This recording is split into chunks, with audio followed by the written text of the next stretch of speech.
बच्चों, आज हम पढ़ेंगे तृतीय पाठ स्वावलंबनम। स्वावलंबनम का अर्थ होता है स्व मतलब स्वयं का, आलंबन मतलब उसके ऊपर निर्भर। तो स्वावलंबनम मतलब स्वयं का किया गया कार्य।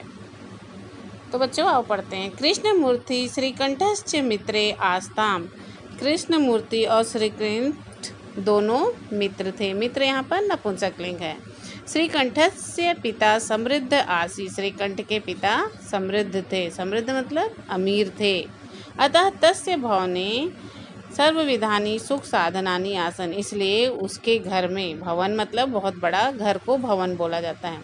सर्वविधानानि मतलब सभी प्रकार के सुख साधन, सभी प्रकार के सुख साधन थे। तस्मिन् विशाले भवने चत्वारिंशत् स्तंभा आसन। उसके विशाल भवन में, बड़े भवन में चत्वारिंश मतलब 40 खंभे थे।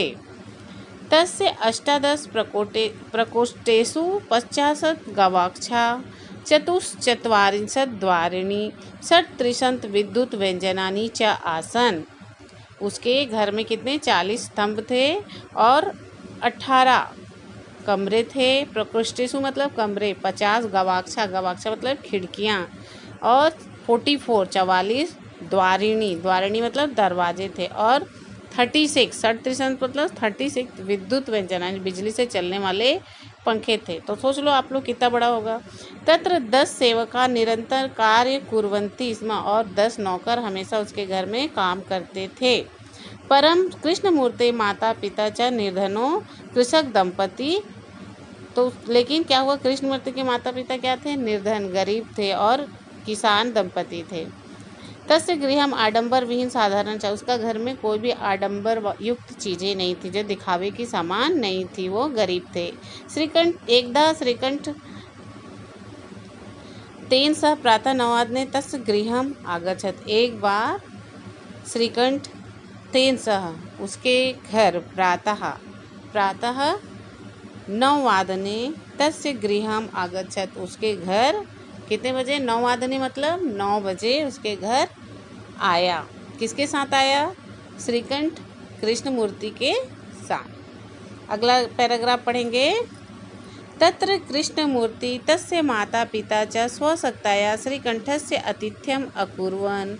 एतदृश तत्र तब कृष्ण मूर्ति के माता पिता और कृष्ण मूर्ति स्वशक्तया श्रीकंठ का क्या किए? आतिथ्य सत्कार, आदर सत्कार किया। एतद् दृष्टवा श्रीकंठ, यह देखकर श्रीकंठ अकथ्यत बोला, मित्र अहम भवतां सत्कारेण संतुष्टो अस्मि। मैं तुम्हारे और तुम्हारे मम्मी पापा के सेवा से संतुष्ट हुआ। केवलम इदमेव मम दुखम यत्। लेकिन केवल मुझे एक ही बात का दुख है। तव गृहे एको अपि भृत्य नास्ति। मुझे इस बात का दुख है कि तुम्हारे घर एक भी भृत्य मतलब नौकर नहीं है। मम सत्काराय भवतां कष्टम बहु कष्टम जातम। मेरे सत्कार, आदर सत्कार करने में आप लोग को बहुत कष्ट हुआ होगा। मम गृहे तु बहवः कर्मकारा सन्ति। मेरे घर में तो बहुत सारे कर्मकारा है, कार्य को करने वाले। देखो कर्मकारा मतलब नौकर के कितने सारे यहाँ पर पर्यायवाची है। तदा कृष्णमूर्ति अवदत्, तब कृष्णमूर्ति ने कहा, मित्र ममापि अष्टो कर्मकरा सन्ति। मित्र मेरे 8 कर्मकरा हैं, मतलब काम करने वाले हैं। जैसे ते च 2 पादो, मेरे 2 पैर, 2 हस्तो 2 हाथ, 2 नेत्रे 2 आँखें, 2 श्रोते 2 कान इति, ये सब हैं। जो एते प्रतिक्षण मम सहायका, जो मुझे हर क्षण में, हर पल मेरी सहायता करने के लिए करते रहते हैं। किंतु तो भृत्या सदैव सर्वत्र च उपस्थिता भवितुं न शक्नुवन्ति। किंतु ये जो आपके जो नौकर हैं वो हर समय तुम्हारे साथ उपस्थित नहीं रह सकते। अगला है, त्वं तु स्व कार्य आय भृत्याधीन। तुम अपने स्वयं के कार्य के लिए भी नौकरों के अधीन हो, मतलब नौकरों के बिना नहीं कर सकते हो। यदा यदा ते अनुपस्थिता तदा तदा त्वं कष्टु अनुभवसि। जिस प्रकार से, जैसे जैसे वो जब अनुपस्थित रहेंगे तब तक तुम्हें कष्ट का अनुभव होता रहेगा।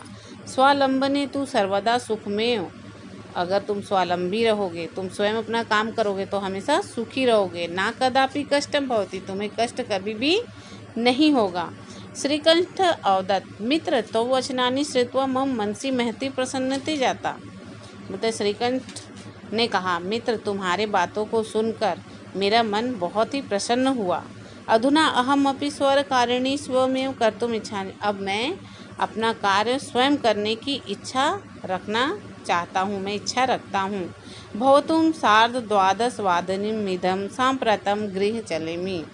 तो मित्र देखो 12:30 बज गए। 12:30 में तो मतलब होता है 12:30 हो गया है। अब हम या मैं घर की ओर चलूँगा।